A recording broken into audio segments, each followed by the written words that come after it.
नमस्कार मित्रों। अब तक हमने बिहार, उत्तर प्रदेश, कर्नाटक और दिल्ली इन 4 महत्वपूर्ण राज्यों की राजनीति को देखा। उसकी बात की, ग्रहों के आधार पर ज्योतिषीय दृष्टि से हमने जो कहना था कहा। आज हम बात करेंगे केंद्र सरकार की उस सत्ता की जिस पर न केवल देश बल्कि राज्यों की राजनीति की दिशा भी निर्भर करती है।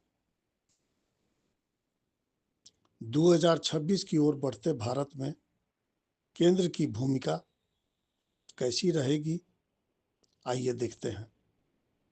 अब केवल शासन की नहीं, निर्णय और दिशा देने वाली शक्ति की बन चुकी है।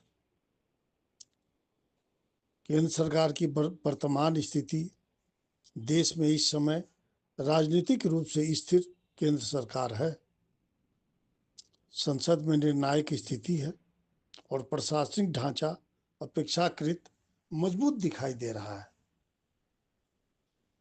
यह वह दौर है जहां सरकार को सत्ता बचाने से अधिक सत्ता निभाने की चुनौती है।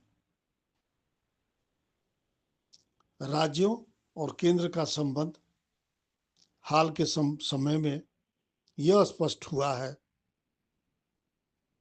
कि राज्य सरकारें सक्रिय हैं, क्षेत्रीय राजनीति मुखर है, लेकिन अंतिम दिशा अब भी केंद्र से ही तय होती है। केंद्र सरकार राज्यों पर सीधा नियंत्रण नहीं, लेकिन नीतिगत प्रभाव जरूर रखती है। यही कारण है कि राज्यों की हर राजनीतिक हलचल आखिरकार केंद्र से ही जुड़ जाती है। प्रशासन, अर्थव्यवस्था और जनता की स्थिति क्या है, आइए देखते हैं। केंद्र की राजनीति अब केवल भाषण और घोषणाओं तक सीमित नहीं है।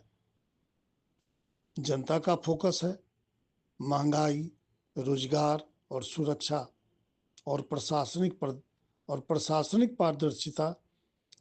इसलिए केंद्र सरकार के लिए 2026 तक का समय प्रदर्शन आधारित राजनीति का समय है।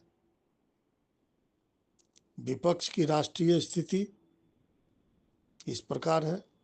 राष्ट्रीय स्तर पर विपक्ष पूरी तरह समाप्त नहीं है, लेकिन संगठित और निर्णायक भी नहीं दिखाई दे रहा है। साझा नेतृत्व और स्पष्ट दिशा का अभाव है। इस स्थिति में राजनीतिक दबाव सड़कों से नहीं, लोकमत और मीडिया विमर्श से बनेगा।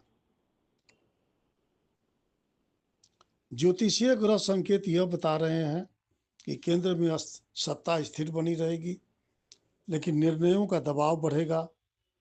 हर बड़ा फैसला दूरगामी प्रभाव लेकर आएगा। यह समय राजनीतिक प्रयोग का नहीं, संतुलन और सुदृढ़ीकरण का है। भारत की केंद्र सरकार 2026 तक इस साल मजबूत बनी रहेगी, आगे भी चलती रहेगी। लेकिन अभी हम चूंकि 2026 का ही वर्णन कर रहे हैं, इसलिए मैंने ये शब्द कहा।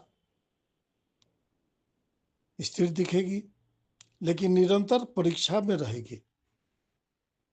यह दौर सत्ता परिवर्तन का नहीं, सत्ता की कसौटी का है। जो सरकार अपेक्षाओं पर खरी उतरेगी, वही आने वाले वर्षों की राजनीति की दिशा भी तय करेगी।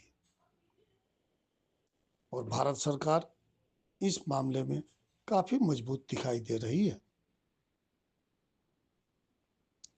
केंद्र में सत्ता का होना अब सबसे बड़ी उपलब्धि नहीं, बल्कि सबसे बड़ी जिम्मेदारी है। और आने वाला समय इसी जिम्मेदारी का मूल्यांकन करेगा।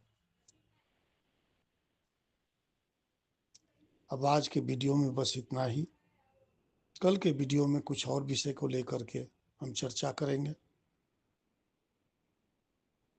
तब तक के लिए इजाजत दीजिए।